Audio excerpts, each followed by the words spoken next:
You think I can fix a table? No, I don't. I'm just saying you need to have the table fixed. Oh. True. What's wrong with it? It's wobbly. Oh, wobbly, huh? Yeah. Joey never noticed. What? I said you never noticed. Nope, Oh my You had no idea. gosh. I don't. How long have you had this table, Joey? Just because I don't believe or agree doesn't mean I can't learn from you. Why did you have to bring that up? Okay, that one I'm super embarrassed about. Do you like me? Do I like you? Yeah. As an individual or as a podcast? as a person. No, I like you. Okay, cool, Yeah. cool. And I don't have any interest in appearing to be stronger than I am. I ain't bowing to Nebuchadnezzar's statue. He gonna lead. You feel me? How do we love people who see the world differently than we do? What would it look like if we truly loved all of our neighbors? Could listening to their stories be the first step? This is Seacoast Church, and there's way more to talk about.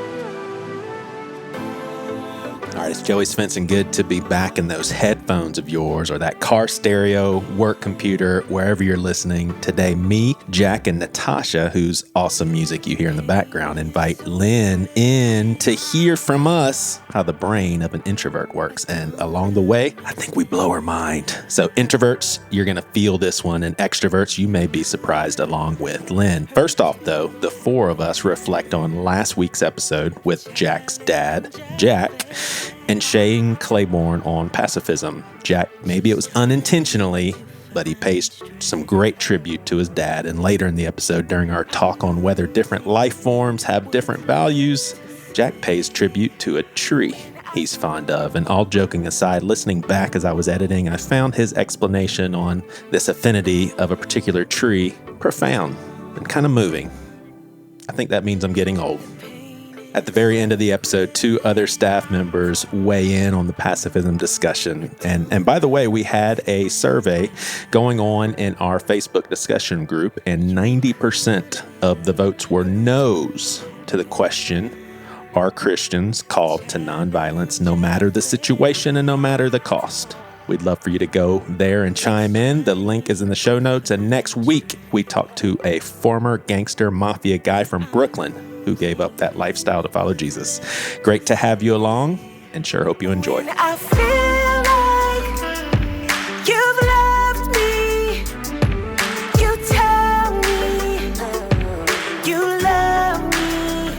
When I feel like I'm losing. Did we get this table just for you for the podcast? Oh my gosh. It's like a metaphor for everything. I didn't know this was my podcast. I thought it was the church's and the Lord's. I said the podcast. Oh, gotcha. I hate when people actually, they say, I've been listening to your podcast, and I'm like, it's not my podcast. Jack, let me ask you something. Yep. I'm usually the one with the memory. Tell me what I told you or asked you in 2008 at All Staff. You were typing this. Yeah. Or was it 2008? Was it like that long ago? Well, no, it wouldn't have been because I wasn't on staff. So we were still, I think, doing All Staff in the warehouse. It was a long time ago. Yeah. But I'd been on staff for a few years, so probably 2013, 2014 would be my guess. So you came up to me at All Staff and you said, "Hey, how you doing, man?" And I just did kind of the, "I'm good." And you almost cut me off. Your reply was so quick, but you said, "Shut up, you're miserable." and I was. Oh, that's funny. So we're going to get into some introverted conversation. You don't think you're an introvert? I don't. You don't? Okay. We're going to find out. But I don't know if y'all know this, but Jack does not like to think on his toes.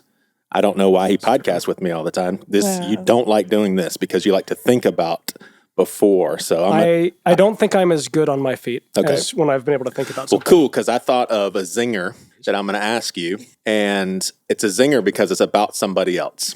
It's about me. So you're a 5, right, on the Enneagram? Yep. Does that mean you study people? Yes. You do study people. Oh, yeah. He studies all things. Yeah. That's true. That's true. Can you go back in time and think, around the first few times you met me, what did you think about me? So here's what I say. I don't know when we met, but I know the first time we hung out in any long time. So do you remember, a long time ago when there was this group that was tasked with figuring out how to do assimilation better. Right. And we traveled to the Asheville campus and we had a meeting there like a day meeting up there. It was like a group of people. Gotcha. And that trip was where, you and I, it was the first time we actually spent time together. I guess here's what I'll say. I don't know what my initial impressions were of you. Probably like, some people think I'm a jerk because I'm kind of quiet. No, I never thought that. I always thought like, here's a guy who's funny, who just, likes to, I don't know, take life as it comes was kind of my thing.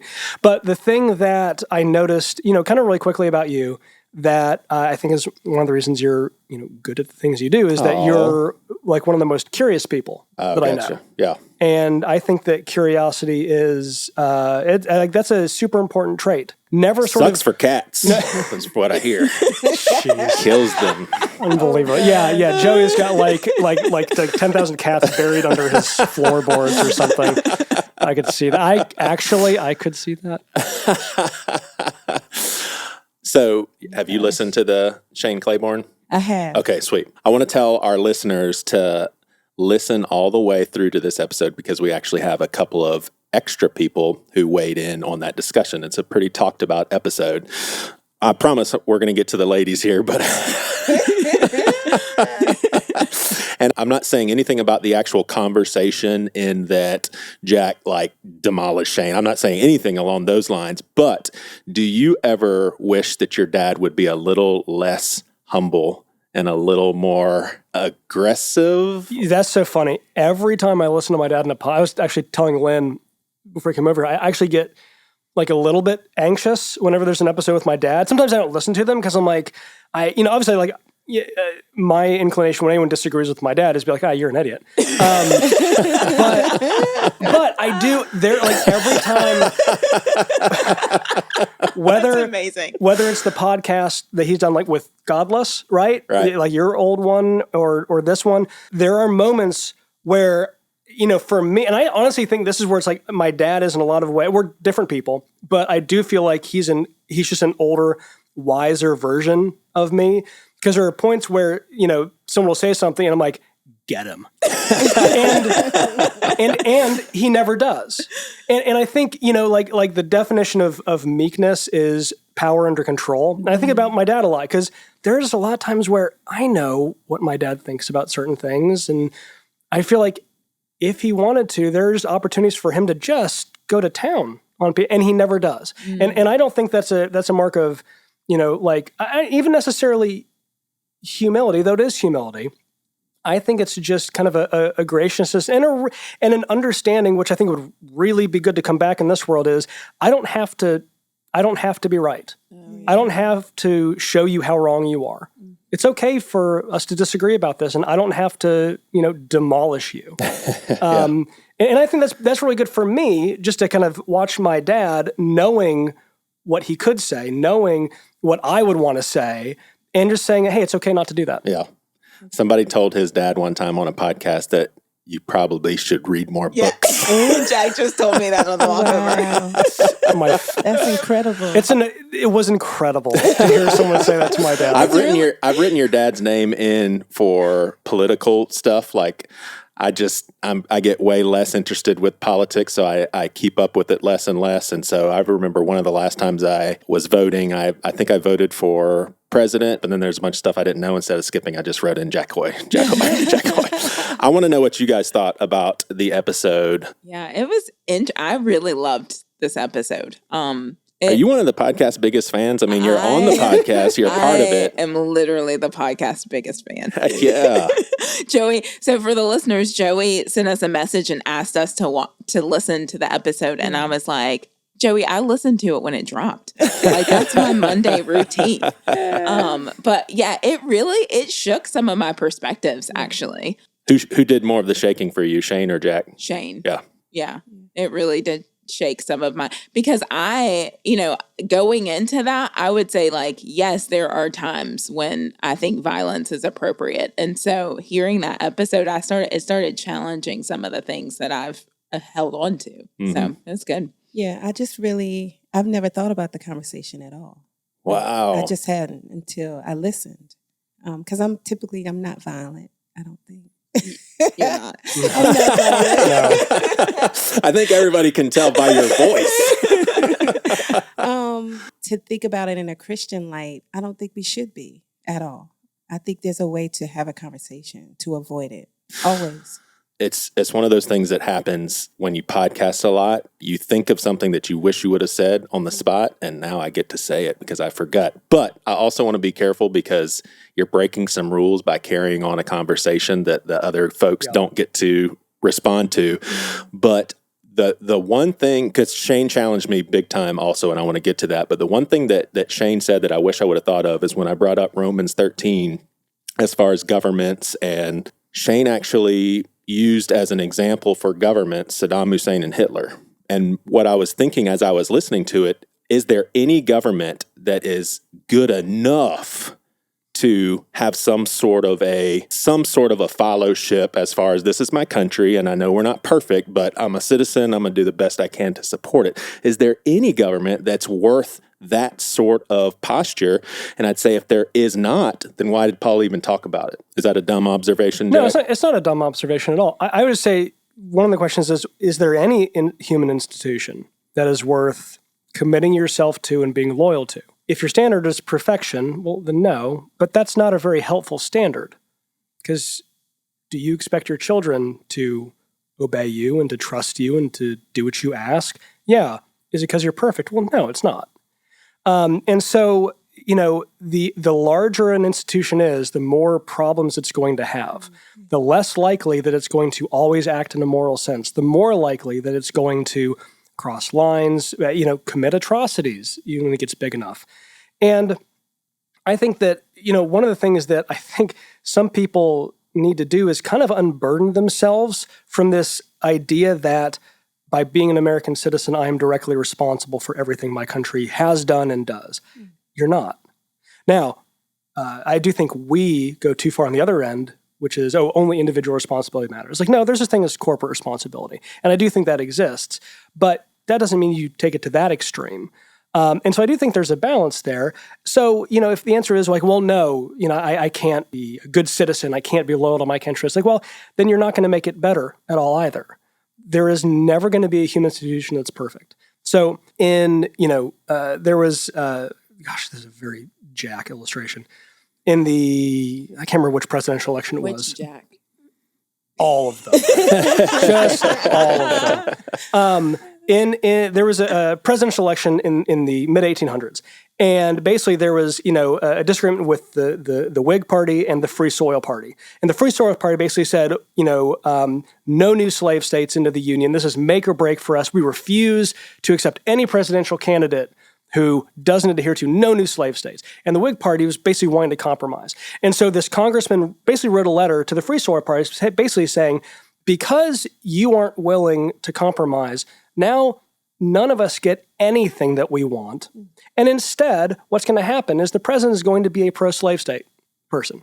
And that congressman was Abraham Lincoln. Dang. And he was absolutely right. And basically his point is like, if your definition of I can only adhere to that which is perfect, then you're going to have a real hard time doing anything this way. Yeah, that's a good point.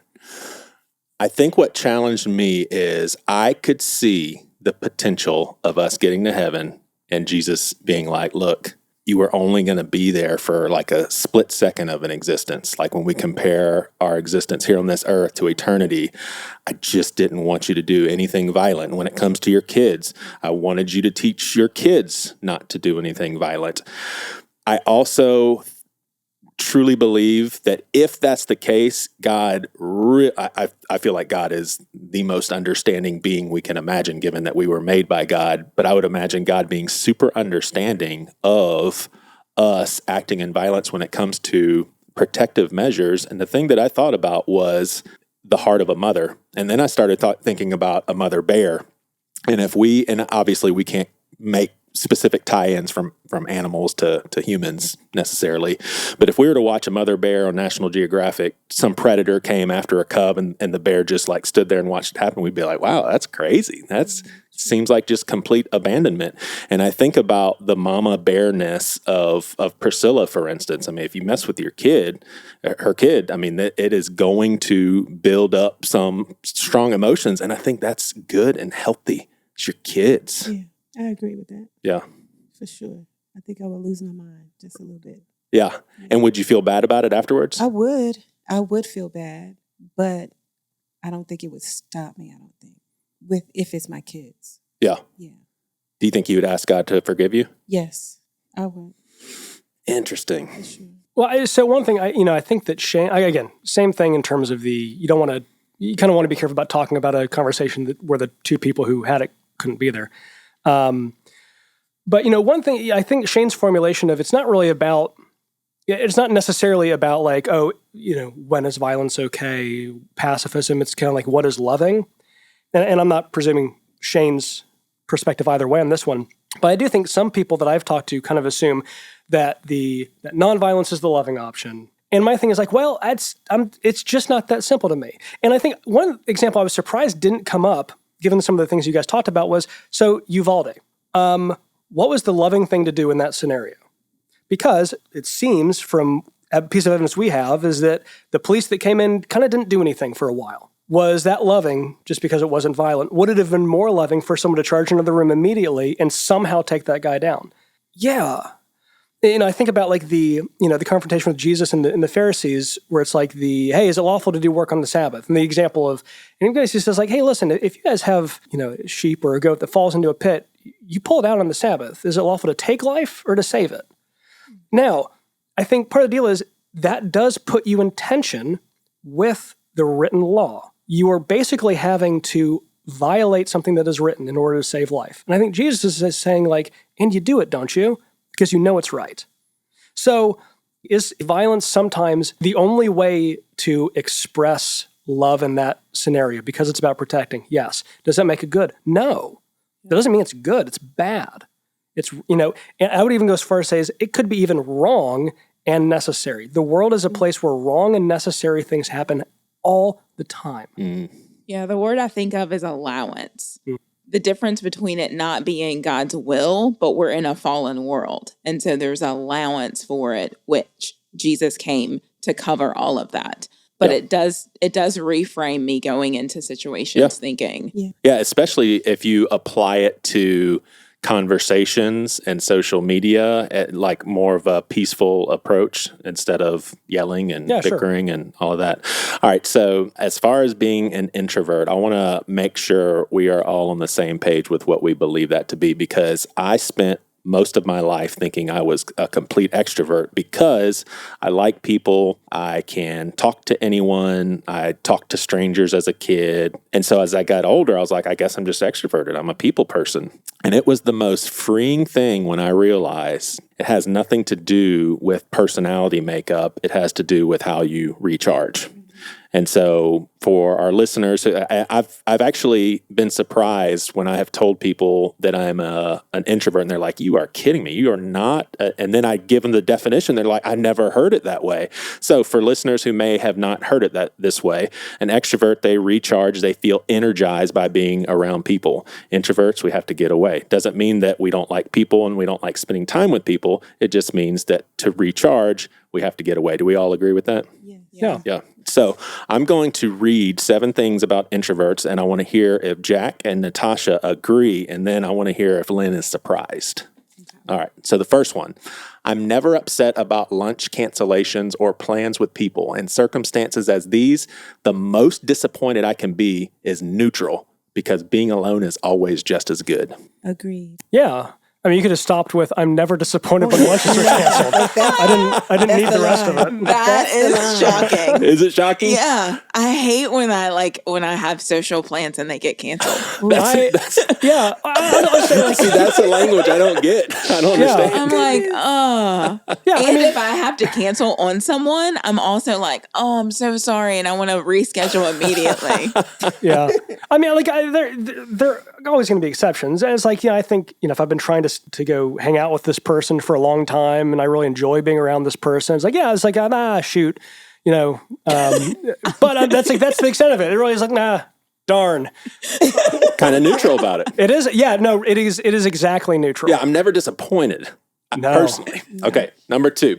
The only thing I'm uncomfortable with in social settings when I'm off to the side not talking to anyone is the fact that you think I'm uncomfortable, and to make matters worse, now you're trying to talk to me because you think I feel uncomfortable. Spot on? I agree with that. But I'm not saying that I don't feel awkward, but I don't want to be approached all the time. I'm good. So I went to my daughter's boyfriend's graduation party, and so just didn't know too many people. I was totally content just sitting there by the pool and observing.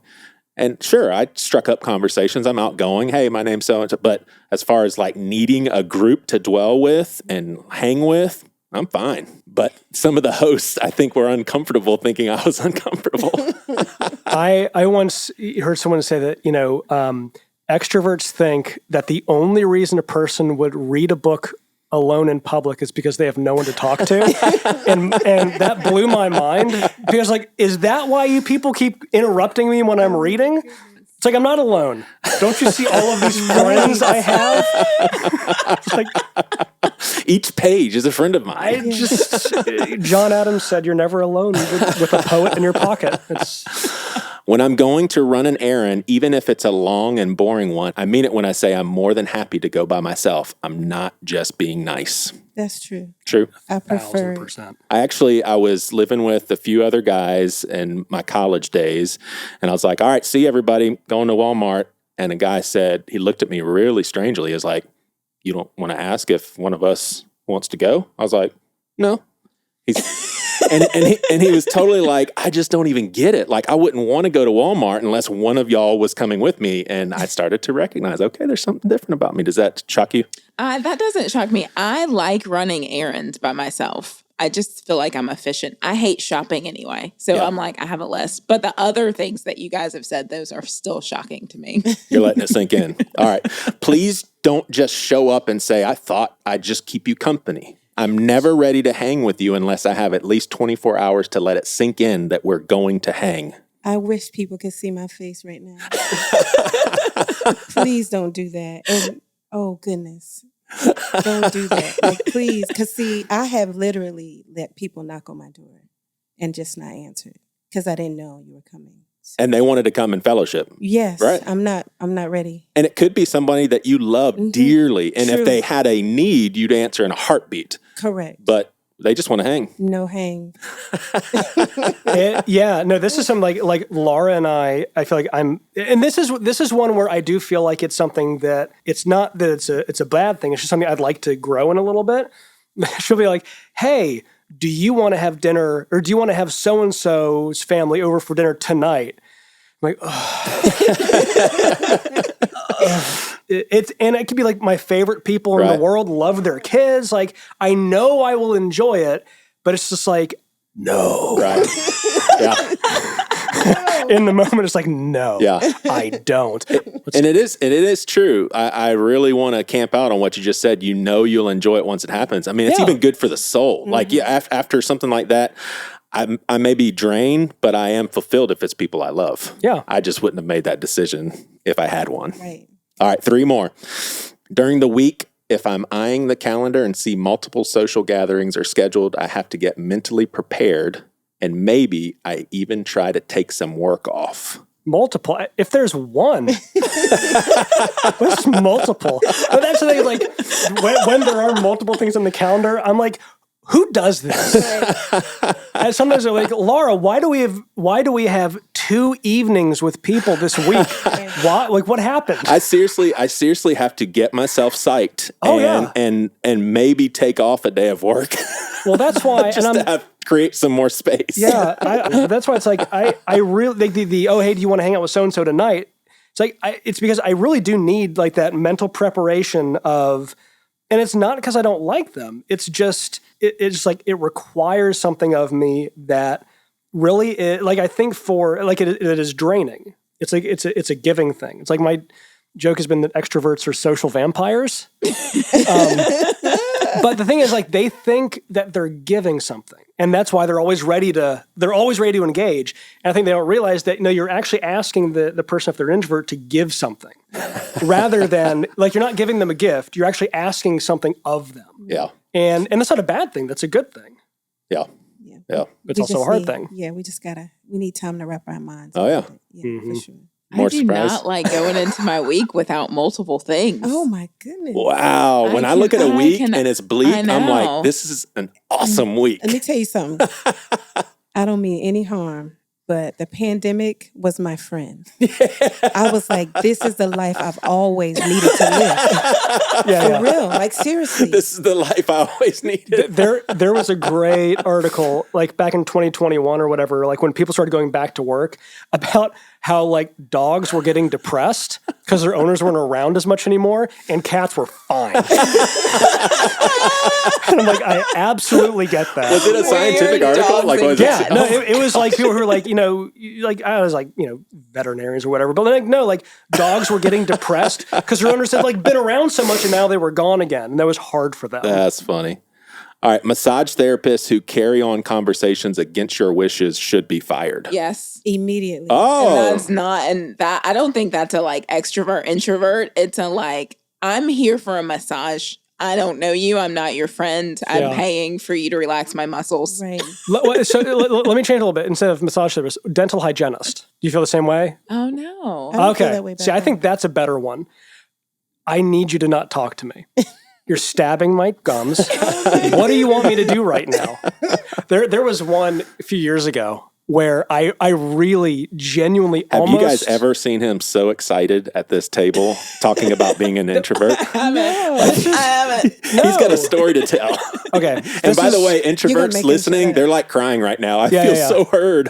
I feel seen. Well, so this is the thing about me. It's like I like people and I like engaging. And as Laura will tell you, I like talking. And, it's like when it's like, oh, it's Lynne and Natasha. Like I was super excited. Sometimes like, oh, it's Chip again. Like, oh, great. But anyway, I was getting my teeth cleaned a few years ago, and it's the only time that I've actually come really close to saying, I need you to stop talking and just finish what you're doing. Because it was You were about to say that? I wasn't angry. It was just like, lady, listen, I don't know. She was basically going through like all the differences between all of the grocery stores on a stretch of Highway 17. I'm like, and you're like, I don't like hair cheaters. I don't care. But two, it's like, what do you want from me here? Right. So I do not like chatty, really chatty anything where it's like, I'm here. He tried to think of a specific. Well, it's if it's like transactional, like listen, you are performing a service, I'm paying you for it. Like unless we already know each other, there's just no reason to talk. Yeah. If you catch me on the wrong day and we're out in public and a stranger, let's say we're waiting in line and a stranger starts talking, and then I'm going to reciprocate. I'm going to be nice and pleasurable to talk to. But if I stop and I don't carry it on and they keep thinking of other stuff to talk about, I literally get annoyed. I'm like, why do you think that I want to talk? And that doesn't sound even Christian-like. Do you ever feel guilty? Only if it's close friends. Yeah. I feel like I need to explain. But most of my people now, they know, like, it's really not personal. Like, even my kids and my husband know, like, I need a moment. Really, I just need a moment. Yeah. All right, last one. I need to know ahead of time if you want to have a long conversation about something specific. Correct. How do you know? Well, see, but there's some people, I won't say any names, but there's some people in my life that if they are like, I need to talk, I'll block out a whole day. And I'll be like, I can call you at this time because I know I have several hours. I just know. Right. That's how I know. Yeah. And having what I believe to be what people would call a pastoral heart, I do not have a problem when someone is coming out of a need to talk to someone. I can legit recognize, hey, this is a way that I can serve someone else, serve my neighbor sort of thing.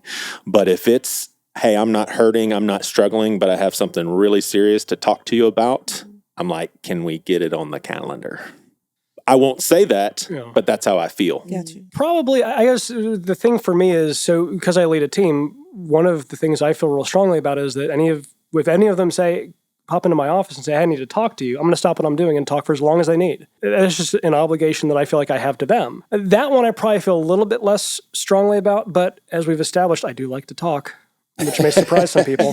So if it's someone with whom, but they got to be like in that circle of people with whom I'm always ready to talk if you need to talk about something. Right. And I'm a 5, so I categorize everyone into circles. But yeah, for sure. All right, so Lynne, it was maybe last week that you said you could kind of go either way on this one. Are you now fully convinced that you're an extrovert? 100% extrovert. 100%. You have any follow-up questions or things that just completely blowing you away right now? I think even the stopping by thing. Now, I feel like I have discernment that I know which friends I can do that with, but I was thinking about my best friend, and I'm thinking about we just have an open door policy. She's shown up at my house. I've shown up at her house after not seeing, I've been close and oh, I haven't seen her in weeks. And one day I just popped in. And she was sitting on the couch and she jumped up and was so excited. Yeah. So those things, I'm definitely an extrovert because I'm oh yeah, I can't relate to any of those except the massage therapist one. Yeah. You brought up all staff, Jack. And so for our listeners, the all staff is basically when all Seacoast workers get together, usually in Mount Pleasant. We do worship together. We do team building. We meet as staffs. We meet as family groups. Mm-hmm. But it's constant talking, connecting. And you may be surprised, you guys, that I actually always look forward to all staff, but I'm always very drained afterwards. And it used to be really bad to where Priscilla would be like, "Did you have all staff today?" Because how I am at home, and I'm yes. But because I really do love people, I actually look forward to it. Mm-hmm. You guys look forward to it or dread it? Some things of it. After lunch, I'm done. It's enough. Yeah, it starts at 9:30. So I just need, So that 1:30 meeting, I miss a lot. Yeah. Because I'm just done. Jack, you dread it, right? I don't know that I dread it. So part of the deal is it's just, practically it's a whole day. And so there are weeks where it's I really could use not an entire day taken out. There's stuff to do. Yeah. So I would say I don't dread it anymore, but definitely the being drained. I started giving Laura heads up. It's hey, I have all staff today. I'm going to be snippy at home. I'm sorry in advance. But part of that is all staff, but part of that is also just who I am as a person. And for me, all staff has always been and still is. One of the things that makes it difficult is I feel it's kind of a reminder, not reminder, but maybe it reinforces my fear that I don't fit here because I'm not an especially expressive person. I feel I'm very different from a lot of people on staff. And I feel all staff heightens those differences. Mm. And sometimes I wonder, gosh, maybe I don't fit here. In a sense, well, that's ridiculous. I've been here for 30 years. If I didn't fit here, I've wedged myself in. But you're stuck. But yeah. To quote Michael Scott, I am going nowhere. But it does kind of heighten those differences, I feel, where the same things don't animate me, that animate other people, the same things that excite me or, inspire me or it's just different. And so I do feel those differences are highlighted and that can be hard. But also I really love the people that I work with. Right. And it is great. I love seeing Teddy and Ross and some of the upstate guys that I just don't get to see very often. It's a ton of fun to see Cherie, at all staff. Whereas she used to be here in the office and, now she's up in Asheville. So it's great to see. You like seeing Julie Hyatt? Oh yeah. Julie, love seeing Julie. And it was, it was, to bait you. No, it was super fun. Do you like seeing the guys from Manning? I don't know who they are. No, I'm kidding. Well, actually, Creative did a campus visit to Manning a few months ago, and it was a ton of fun because I hadn't been there. It was a whole new team since I'd been there last. And so it was actually a couple of them where it's I actually hadn't met you guys yet, even though we've been at all staff. It's just so many of us. But it was really fun. Kind of the same time frame. I went up to Greenville for a service, and it was fun seeing Julie there because I was oh yeah, you're here now. That's cool. And so Seacoast really is one group, and I love that all staff reinforces that we're together in this. We're not all these little competing campuses that, and I love that, but it can be hard. And it's definitely draining. Even the all staffs where I really enjoy myself, it is draining. And I'm done by the end. You do belong, Jack, and it's not your fault. Oh, Joey. Jack, look at me. It's not your fault. Are you guys going to hug? No. Right. Does that, do you know the movie? Yes, Good Will Hunting? Yeah. That's one of my favorite movies. Y'all need to hug. You want us to? I feel that way because if people would see the text thread that we have, it's oh my goodness. That's stressful. It's funny. I have to sometimes remind myself, like someone that I'm getting to know you, Natasha. I have to remind myself, some people don't know my sense of humor. And when they're reading stuff, I'm legit shocked when some people think that I'm serious. One of the reasons that in that text that I said some of the just super mean stuff to you was I knew Natasha would be horrified. So now I understand why he wanted us to watch the episode, because of the anger that's happening. What is going on but here? always nonviolent. Right. We haven't come to blows yet. Yep, that's true. That's true. So I have been criticized before by talking about subjects without an expert present, and I don't like that. I think that one thing that makes podcasting fun is to just talk about normal things, things that the four of us have probably never really researched or thought long and hard about, because I just like to know what people think. Yeah. I don't want to hear the book that you wrote on it. Maybe I do. Yeah. But life in general, this really does stump me. If y'all were at my house and a roach was crawling on the floor, and I took a shoe and just went, bam, y'all wouldn't blink when it comes to, why did he do that? Be like, it's a roach. You kill roaches. They don't belong in the house. Okay? You come over to my house and you're pulling up in the driveway and I'm slaughtering a cat in my front yard. Oh, Joey. And I love cats. Sorry, cats that are listening. You would call the authorities. You would think I lost my mind. Yeah. You would be mortified. What's the difference? What's the difference? Like, is there a difference? Is there a difference in swatting a mosquito? Yeah. Well, I mean, He goes, yeah. It's all life. wait. Let me do a Jack White Jr. Yeah. Yeah. You confuse people with Jack White Jr. You know, my sense is, yeah. That's it. I'm Jack White III. That does confuse people. Yeah. Well, roaches and mosquitoes are, kind of scavengers, parasites. Like mosquitoes cause, I think, Malaria. more deaths in the world every year than almost anything else. So you can be like animal prejudice. And cats are just jerks. Animal racism is okay. What are you talking about? What does that even mean? Where do you find, like, just think about certain, like, flies and roaches and, like, insects. Literally, they're always with, like, dung and trash and, like, they carry disease. I don't have a problem with it, by the way. But let's. I don't feel like anything that could survive a nuclear holocaust should be exempt from me hitting it with a shoe. Okay, well, let's go something that maybe is a little more palpable to talk about, a snake. And we're talking a snake that's not poisonous.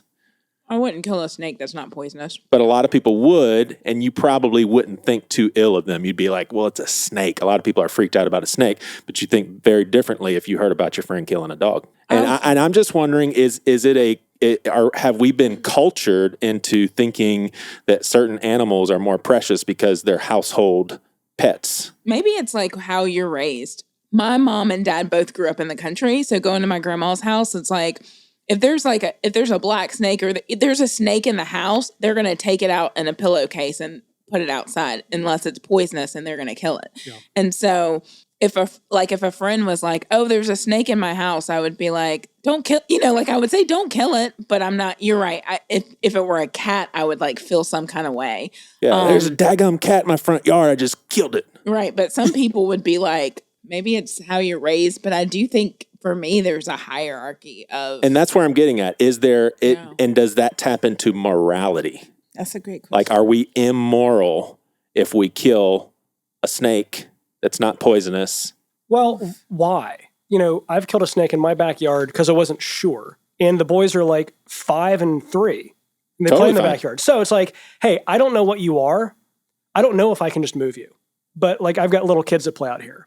Why are you killing this thing? So like one of the things is we tend to save every life that we can that we find inside the house. Like roaches are an exception because it's like, no, you're basically harmful. I don't want you inside or outside. But like if it's alive in the house and it belongs outside and we can put it outside without killing it, like we do in my family. Unless there is an active reason to take life, why? It's like for the boys, we distinguish between like fire ant mounds and regular ant mounds. Like don't mess with regular ant mounds. Dragonflies. Hey, like dragonflies are good. You want as many as possible in the backyard, right? And so for us, it's like you don't just take life to take it. And if you can avoid it, you should. But there are reasons to do it. And some of those reasons are good and important. What are you thinking, Natasha? I'm thinking if it's in my house and it's not supposed to be, then fair game. It's fair game. You're an intruder. Yeah, and that's where I'm at. We do try not to, like, I'm conscious. Like, my husband, he doesn't eat meat. So he doesn't even want to kill anything or eat anything that has a brain. Like, that can think. Like, that's his whole thing. So I'm not there yet. So he doesn't eat meat for major moral principles. Yes, exactly. Yeah. And so I'm sure it probably is kind of off for him to have to kill a bug because he doesn't want to kill anything. But if it's in the house, typically it's like, I'm sorry. And I'll apologize as I'm doing. I'm so sorry. And then I'll kill it. But I don't feel great about it. I just know it can't live here. But I'm not going to like do that outside. Like I wouldn't disturb or kill anything. Like if it's, because this is their environment. That's their home. But yeah, it's just so tricky when I think of, mosquitoes probably not the best. What's a bug that just kind of doesn't bother you? Like ladybug. Yeah, ladybug. Yeah. I know a lot of people that if it landed on their arm, smack is dead. And it's hard to pick up on a difference between that and another living organism. Now, we'd all agree that there is a distinction between human and animals, I would imagine. yes. And that's because of our faith, correct? How about plants living? Would you be annoyed if you saw a kid just like picking at a tree just for no reason? I don't think I would be annoyed. No. You would be annoyed? I'm a plant person. I don't know anything about them other than I have a strange, like I'm weirdly good at growing things, and it's not because I know anything. And yeah, that for me, that like I'm honestly more attuned to plants than people. Like it's true, or animals. But so there's a huge oak tree in our backyard. Send all of your complaints to Jack Hoey at Seacoast.org. Or you could just write that email and just delete it right where you are. It'd be the same thing. So wait. I gotta hear this again. You connect more with plants than you do humans. So trying to say it was more than animals, but people came out, which is probably subconscious. I love trees. And so I had a termite guy come over yesterday because, found some swarmers, in the house and came out. It's like, that's fine. They're not in your house. And like, they might be in the oak tree. And like, it was like if we have to cut down that oak tree, like I will be depressed for a long time. Really? Oh yeah. Memories? No. You just like the tree? It is. Do you hate the Giving Tree book? Like, does that make you sad? That That's does just make me sad. soppy nonsense. Well, that's just like it's just a codependency in a book. It's like, oh, you need this from me? Please take it. Oh, you need to cut me down? Please do it. It's like, what in the world? I've had some lines, Giving Tree. Wait, I've never heard of this book. Yeah, I've had parents reach out to me and say, my kid saw the picture of the author and the book and wanted to know if that was Pastor Joey. Oh, jeez. Yeah, well, yeah, you give us bald head, beard. Shel Silverstein we vibe. all look the same. No, I think, honestly, because part of it is, to me, so this is a huge oak tree. I mean, it's really big. And to me, it would kind of be like the death of a grandfather. Not like my grandfather, but like the death of a revered, wise, aged person. And I know that sounds weird, but it's just like, hey, look, this tree has seen things that possibly no one alive has seen. And to me, like that is a tragedy for now. Like everything has a life cycle, everything dies, and like that's natural. It's part of life. But to me, that would depress me for a long time to see something like that. Kind of meet its end because of bugs. Yeah. You know what I mean? It leads to the question of like, which bugs are all bugs God's design, or is some of the fall mixed in there? Is that part, like if a termite takes over a tree, is that part of the life cycle that God's given it? Or is that like a result of like what sin has done at the like molecular level of creation? Yeah, it would really not be cool if mosquitoes bit you in heaven. It has to be kind of fallen for sure. I think it's like a kind of a yes and yes. Because like, do termites provide a good function? Yes. Does sometimes that function spill over into ways that are not good? Yes. Just like all the gifts he's given to us. All right, so you have to pick a number on this one, and then we're out. I say, hey guys, when I go home, I say, hey, got a new hunting rifle and I want to get better at it. So I'm going to go out into the field and I'm just going to pick off squirrels for practice. No. On a scale of 1 to 10, how much does that bother you? 10 being the worst. Well, if their intention is to collect the ones they kill and to like prepare them Just and practice. eat, no, you're just going to leave the bodies out there? Yep. And what's the scale? 1 to 10? Which 1 one to is 10. 10 is the worst. Yeah, no, that's a 10. 10. Well, because that's cruelty. I agree. Can that not be food for another animal though? That's not your intention. Your intention is just to kill for killing's sake. That's not your intention. But you're trying to get practice. Well, so here's the deal. It's like, if you go to a grocery store and buy a ton of food and dump it in the field, that'll be food for animals too. Does that make it good? It's like, no, it doesn't make it good. That's wasteful and gross. Yeah. So I just say like killing for killing's sake. 10. Yeah. And if you want practice, like just go hunting and eat 10 squirrels. Yeah. Your family has to eat like that. Yeah. No. Y'all ever had squirrel? Y'all ever had possum? No. What's the craziest food you've ever had? A snail. A snail? Yeah. Did you like it? No. I don't know if I've had any. Craziest thing I've eaten was there's a guy I went to college with in one of the dorms, and he was, I guess, like, kind of Pacific Islander, and one of their delicacies is, I guess, like half fertilized eggs, and you basically crack it open, you just swallow the embryo. And that was You okay? Barely. And part of that is like I've got a natural hesitancy towards trying things, and so part of like the correction I years ago is like I have to try things. I went to Korea for a pastor's conference, and kind of my rule was, okay, I am going to try whatever they put in front of me. Like I have to, because I went with my brother's in-laws, and because that's where they're from. And kind of one of the things I learned is like it's not about how much or little you eat. It's just like don't be a picky eater. I'm like, okay, I will eat whatever is put in front of me. And I did. And the only thing I didn't eat there, and it's just because I didn't know what to do with it, was someone gave me like just the head of a prawn. And I was like, I didn't want to ask. I don't know, am I supposed to crack it open? I don't know what to do with it. And so that was the only thing like I kind of shuffled around and didn't eat, but I ate everything else. What's a prawn? Basically like a huge, like a shrimp head about as big as my thumb. And they like gave it to me like, oh, here. I'm like, oh, thank you. Do with it. If I'd known like how you're supposed to approach it, I would have. But I had everything else, and I crave Korean food constantly. I mean, it's crazy. There's cultures that think we are crazy for eating cheese, and especially like blue cheese, and it's like bold, Those cultures are bad. Cheese is amazing.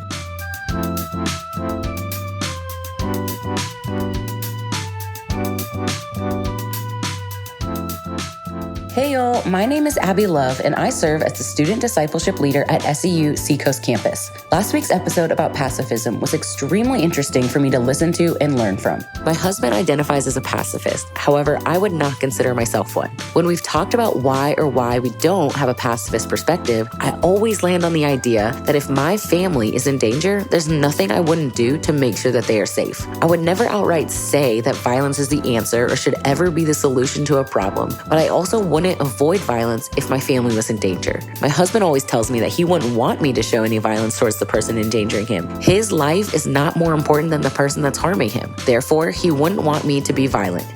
I never understood that perspective. If you asked me before I listened to Jack and Shane's conversation, I would have described a pacifist as someone who is against violence or anything that harms another human. However, after listening to Jack and Shane, I so appreciate the perspective that Shane brought. I love that he shifted the question from, is violence okay, to how can I be a peacemaker? If we as followers of Jesus are called to model our life after his own, we should be living a life of peace and reconciliation. The question shouldn't be, is violence okay? Or do I fight or flight? But rather, what looks like Jesus? How can I pursue reconciliation? So if someone asked me now, are you a pacifist? I would say yes. And to quote Shane, it's because I believe we are called to interrupt injustice without mirroring it. Disarm the evil without destroying the evildoer. So I agree with my husband. Our life is not more valuable than someone committing a violent act. We should be pursuing peace and reconciliation in all situations.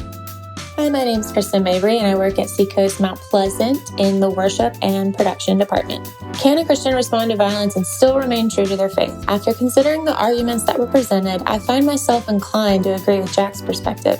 Yes, it is indeed possible to respond to violence and still be a Christian. However, I believe the crux of the matter lies in how we respond and our heart's posture in that responding. As Christians, we're taught principles of love, forgiveness, and peace. We recognize the existence of violence because we live in a fallen world. But when violence confronts us, our responses can differ based on the matters of the heart, situation, our spiritual journey, and our sinful nature. Some of us choose to follow the non-violent approach, aligning ourselves with teachings of Jesus by responding to violence with peaceful solutions, reconciliation, and forgiveness. He also teaches us to turn the other cheek and to love our enemies. On the other hand, there's some of us that believe the concept of a just war. They see the use of force as justifiable in certain circumstances, aiming to protect the innocent and maybe even uphold justice. They find biblical support to speak of self-defense and the defense of others, viewing violence as a last resort. And I believe that's key. It needs to be the last resort. We must consider our natural responses to violence, categorized as a fight or a flight. Our responses are necessary, and both are necessary, and I believe that God has uniquely designed each individual to engage in one of those ways for His purpose. We need to pray for guidance and discernment, recognizing that we may not know how to respond until faced in certain situations. In contemplating the authorities responding to violence, particularly like a school shooting, we must acknowledge their responsibility and oath to protect others. While we cannot fully know their hearts and their motives for being in positions of authority, we can hope and pray that their actions are guided by God's word and their sense of calling. Care and consideration and prayer, I believe, are at the utmost importance for both the victims and the perpetrator. I also want to note on the culture of violence that we also see today, cancel culture, which goes beyond even physical weaponry. Cancel culture has become so prevalent, and we feel empowered to punish and shame others for their wrongdoings and actions that we deem unfit. However, violence extends beyond weaponry and encompasses the words we use and the weight that we carry in our hearts. That weight can also have a lot of hate. Regardless of the approach we choose, I think we're called to evaluate our motives and intentions when we're responding to violence. We must examine our hearts, ensuring that our actions align with the teachings of Jesus with love and justice. Engaging in violence for selfish reasons and abusing positions of authority contradicts those principles and must be avoided. The main highlight for me, which is what was your heart's posture in the act of responding? Similar to Pastor Joey's response in New York City, I believe his posture was to protect and avoid. The decision to respond to violence should be made with careful discernment while seeking God's guidance and considering the circumstances at hand. We embrace humility, wisdom, and commitment to honoring God and promoting the well-being of others as our guiding principle. In doing so, I think that we can respond to violence in a manner that reflects the teachings of Christ. Thanks for listening. There's a link in the show notes to our podcast Facebook page where we talk about these episodes and share some behind-the-scenes information, including guests we're booking. Make sure to subscribe so you don't miss an episode.